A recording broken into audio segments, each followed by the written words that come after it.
Premiere मोह आगरे हार मानिला मार ममता प्रेमिक सह मिसी माँ को हत्या कला नाबालिका झियो। एभली एक घटना घटिछि पारलाखेमुंडीर मुंडी साहिरे। एने अभियोग पाइबा परे पारलाखेमुंडी पुलिस तदंत करी नाबालिका झियो को सुधार गृह को पठाइथिबा बेले प्रेमिक गणेश रथ और तार सांग दिनेश साहू को गिरफ करी कोर्ट चालान करा जायछि। राजलक्ष्मीଙ୍କ ଠାରୁ लुट होइथिबा सुन्ना मध्यरु 26 ग्राम जबत होइथिबा बेले बळका सुन्ना गहना अति शीघ्र जबत हेबो बोली एसपी जतीन्द्र कुमार पंडा सांबादिक सम्मेलन रे सूचना दैछन्ति।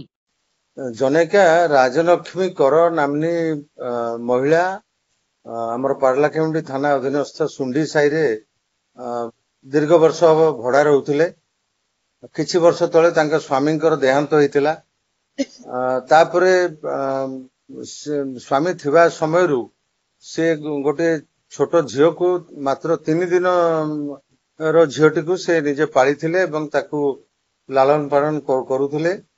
ताकू पोष्या कन्या हिसाब रे ग्रहण करिथिले एवं तार समस्त पढ़ा पढ़ी एवं अन्यान्य समस्त दायित्व से तुलौथिले।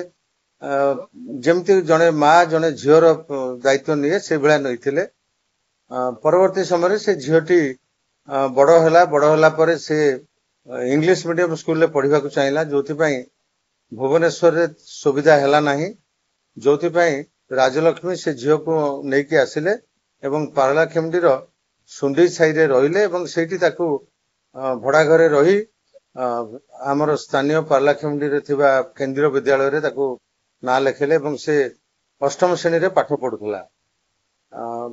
कौन सी कारणरू तार पारलाखेमुंडी जनेक युवकों सहित संपर्क होइतिला एवं दुई जनक भितर प्रेम संपर्क गढ़िथिला एवं से युवक ए झीटी को मंद बुद्धि दे विभिन्न समय रे ता पाखरु ए महिलांकर सुना गहना टंका पैसा ए सब को आनिबारे से झीटी को लगेइथिले एवं आणुथिले।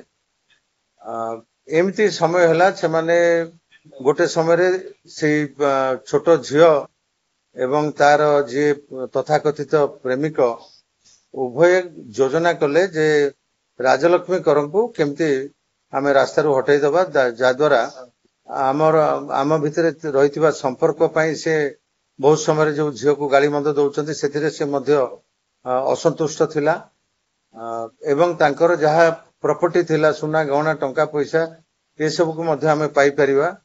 दुई जन कथावार्ता हैला परे से माने गत 29 तारिख दिन 29 एप्रिल दिन से माने दुई जन को मध्य कथावार्ता हेतिले चैटिंग माध्यम रे एवं तांकू सहयोग करथिले दिनेश साहू बोली पारलाखेमुंडी आउ जने युवक गोटे निशा बटिका बा निशा गोली कौन सी खाद्य पदार्थ रे राजलक्ष्मी को से छोट झीटी दे देथिला।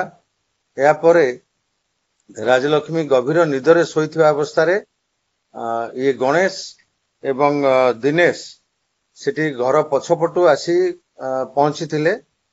से समय रे ये छोट झीटी मध्य तांको सहयोग करथिला। गोड़ दुईटी को दिनेश धरथिला बेले मुहरे तकिया माड़ी बसथिला गणेश एवं से राजलक्ष्मी करंकर हाथ दुईटी को छोट झीटी चापी धरथिला। एही परि भाबरे तकिया जाकी तांको मृत्यु वरण करबा पर्यंत माने तकिया जाकी रखथिले। से मृत्यु हेई गेला परे ए छोट झीटी राजलक्ष्मीकर भाई भाउज जो माने कि भुवनेश्वर रहंती तांको फोन करी जे मम्मीकर अकाल वियोग हो गला, तांकर हार्ट अटैक रे डेथ हो गला।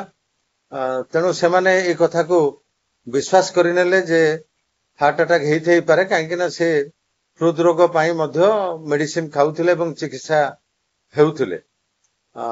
परे परे से माने भुवनेश्वर पहुंचीथिले एवं डेड बॉडी को डाक्तरखाना को निया जाइथिला। डाक्तरखाना रे डाक्तर को पाखरे अति भाव विहल भाव जो भाया एक्टिंग करथिला झीटी डाक्तर मध्य किछि बुझी पार नथिले एवं झीर कथाटी को विश्वास करथिले।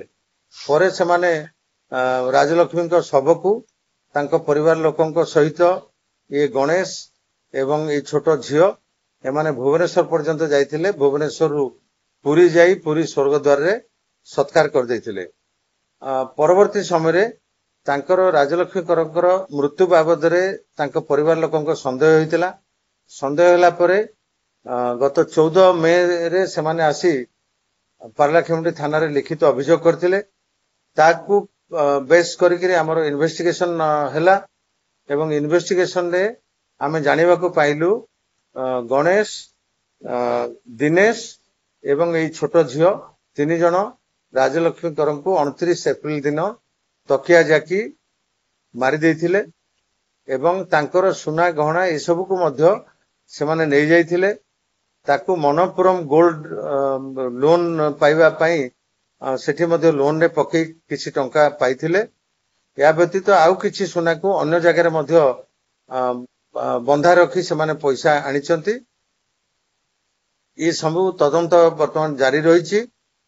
ତାଙ୍କର ରାଜଲକ୍ଷ୍ମୀକରଙ୍କର ପ୍ରାୟ 26 ଗ୍ରାମ ଓଜନର ସୁନା ଅଳଙ୍କାରକୁ ଆମେ ଏବେ ସୁଦ୍ଧା ଜବତ କରିପାରିଛୁ ଏବଂ ଅନ୍ୟାନ୍ୟ ଅଳଙ୍କାର ଯୋଉଠି ଅଛି ସେ ସବୁ ତଥ୍ୟ ମଧ୍ୟ ଆମ ପାଖରେ ଅଛି। ସେ ସବୁ ଆମେ ବହୁତ ଜଲ୍ଦି ସେ ସବୁକୁ ମଧ୍ୟ ରିକଭରି କରିବୁ।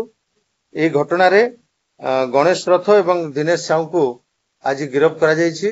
ତାଙ୍କୁ କୋର୍ଟ ଚାଲାଣ କରାଯିବ। ଆଉ ଯୋଉ ସିସିଏଲ ଅଛନ୍ତି ସେ ଛୋଟ ଝିଅ ତାଙ୍କ ପାଇଁ ମଧ୍ୟ ଆଇନର ବ୍ୟବସ୍ଥା ଅନୁଯାୟୀ ଯାହା ଆବଶ୍ୟକ ଆମେ ତାକୁ କରିବୁ। ହଁ, ଏଇ ଘଟଣାର ସିନ୍ ରିକ୍ରିଏସନ କରାଯାଇଥିଲା ଏବଂ ଘଟଣାସ୍ଥଳରେ ମୁଦଲା ଗଣେଶ ଏବଂ ଦିନେଶ କିଭଳି ଭାବରେ ରାଜଲକ୍ଷ୍ମୀଙ୍କୁ ମାରିଥିଲେ ତାର ସେମାନେ ଦେଖେଇଥିଲେ। ସିନ୍ ରିକ୍ରିଏସନ ବେଳେ ସେମାନେ ଆମକୁ ଦେଖେଇଥିଲେ ଏବଂ ଆଜି ସେ 2 ଜଣଙ୍କୁ ଆମେ କୋର୍ଟ ଚାଲାଣ କରୁଛୁ ଏବଂ ଯୋଉ ସିସିଏଲ ଅଛନ୍ତି ତାଙ୍କ ବିରୁଦ୍ଧରେ ମଧ୍ୟ ଯାହା ଆଇନଗତ କାର୍ଯ୍ୟାନୁଷ୍ଠାନ ଅଛି ତାହା ନିଆଯିବ।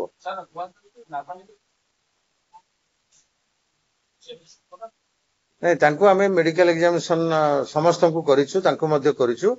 ମେଡିକାଲ ଏକ୍ସାମିନେସନ ରିପୋର୍ଟ ଆସିଲା ପରେ ଆମର ଅଧିକ ତଦନ୍ତ ହବ।